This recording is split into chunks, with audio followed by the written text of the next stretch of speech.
Genius, welcome back to another episode of the Own Your Genius podcast, the space where we encourage you to use your education and your experiences to create dope businesses. I'm your host, Attorney LaConya Murray, owner of Mark IP Solutions and founder of Mark Legal. We recently added a partnership agreement to the contract corner in Mark Legal, and as I drafted the contract, I kept thinking of all the ways a partnership could go wrong. If you're new to business, or even if you've been in business by yourself for a while, partnerships can feel like a lifeline, someone to share the workload with, bounce ideas off of, and celebrate wins together.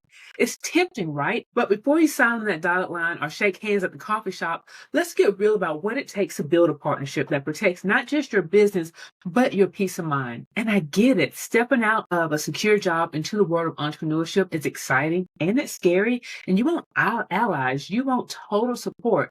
And that's totally normal. But partnerships are a lot like marriages. They work best when everyone's on the same page from the start. Welcome back to the Own Your Genius podcast, where we talk about building smart businesses, creating standout brands, and turning your intellectual property into income. I'm your host, Attorney LaConya Murray, founder of Mark IP Solutions. We're a boutique firm that helps professionals and experts use legal clarity and brand strategy to protect what they've built and grow what they've created. We got a good one for you today, so let's get started. Did you know that becoming a partnership can happen much more easily than you might think? In fact, it can happen by accident. Legally, a partnership is just an association of two or more people carrying on as co-owners of a business for profit. This means that if you and someone else start running a business together to make money, even without any official paperwork, you could already be in a partnership according to the law. Now, let's break down what the word business really means in this context. Business doesn't have to be a full-fledged company with employees and an office or a website.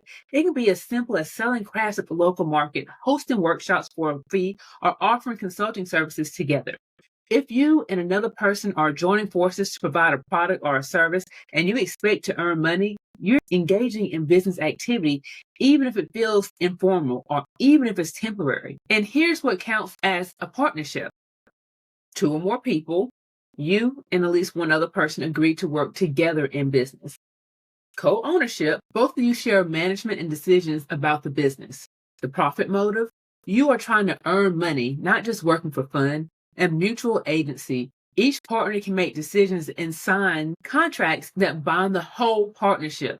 Then you also have shared liability, where all the partners are responsible if the business owes any type of money or is sued. Notice that the business and all these points don't require formal steps like filling out forms or registering with the government. It can happen simply through your actions or verbal agreement, though it's a great idea to write things down for your own protection. So if you and a friend are starting to sell something together, you're organizing a pop-up shop, or you're agreeing to run any money-making venture, even for a short time, you might have created a legal partnership without even realizing it. And that's why it's important to know what makes a partnership so that you're not caught off guard by the responsibilities that come with it.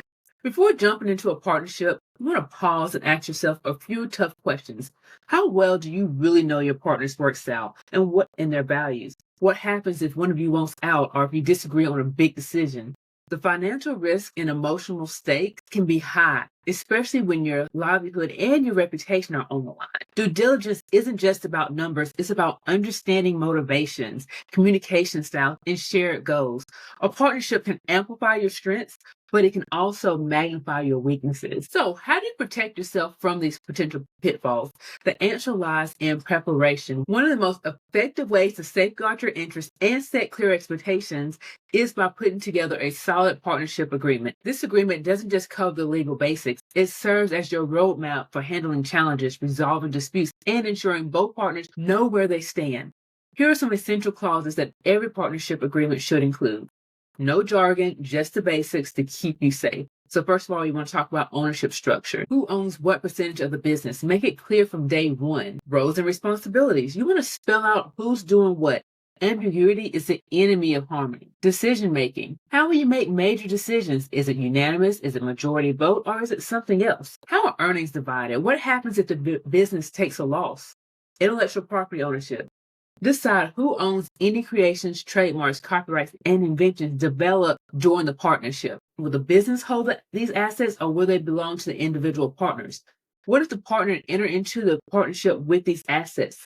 Must they be transferred over to the partnership? You want to clearly outline how intellectual property is managed and what happens if a partner leaves. This can prevent major disputes down the road. You also want to talk about exit strategy. If someone wants to leave, what's the process? Can they sell their share? Is there a buyout clause? Dispute resolution. If you disagree, how will you resolve it? Mediation, arbitration, or a trusted advisor? These aren't just boxes to tick, they're your safety net. Putting them in writing might feel a little awkward at first, but it's a sign of respect, not mistrust. You want to make sure that you're protecting your interests because that means safeguarding both your personal and business assets. Don't be afraid to talk openly about finances, intellectual property, and long-term vision.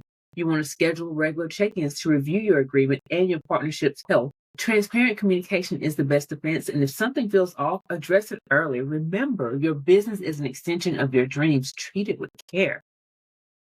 If you're standing at the edge of entrepreneurship, wondering whether or not to join forces or go solo, remember this. The right partnership can supercharge your growth, but the wrong one can drain your energy. You want to take time to ask hard questions and put everything in writing.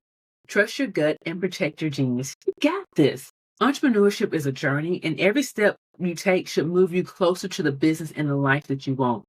Thank you so much for tuning in to this week's episode of the Own Your Genius podcast. If today's episode resonated with you, share it with a friend who's considering a partnership or navigating their own business journey. Thinking about teaming up with someone in business? Before you dive in, make sure you're protected. Hop on the Mark Legal waitlist at marklegal.com, and you'll get access to our partnership agreement template and other resources to help you build smart, secure collaborations. Until next time, keep building your business, growing your brand, and owning your genius. Let's take this conversation over to ownyourgenius.co. I want you to share this episode with 3 people and have them join you there. But before you go, you know what to do. Make sure you hit that subscribe button and rate the podcast. Until next week, keep building your business, growing your brand, and owning your genius.